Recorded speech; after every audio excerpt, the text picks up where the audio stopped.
மூப்பு கம்பியே என்னை வச்சு அடிச்சு உடச்சிட்டா. பேசிக்கு புதுசு வாங்கிட்டு வர சொல்றா. மறுபடியும் அடியை கலப்புறதுக்கு வாங்கிட்டு வர சொல்றாளோ.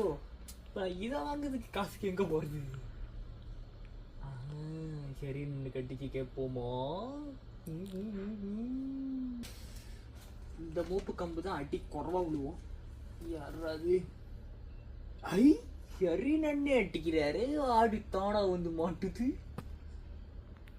ஆளுனே அலோனே, நானே உங்களுக்கு அடிக்கணும்னு நினைச்சேன். தெய்வம் மாரி கரெக்டா அடிக்கிறீங்க. மோட்டல் எண்ணெய் முடிக்கல, இப்பதானே தள்ளி போய்கிட்டு இருக்கேன் ஷெல்லுக்கு. அப்படியே நீங்க கொஞ்சம் காசை போட்டு விட்டீங்கன்னா மோட்டருக்கு எண்ணெய் ஊற்றி கிளம்பிடுவேனே தம்பி. ஆமாவையா, அப்படியே கொஞ்சம் திரும்பி பாருங்கய்யா. திரும்பி பார்க்கணும்.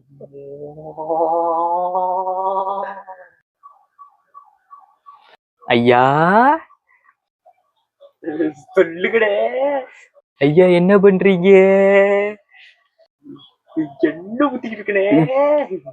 இன்னைக்கு இந்த கம்பி பூஸ்ட்ல தேய்க்கல மூஞ்சி வெள்ளையாவதுரா, ஓடாதுரா டேசி.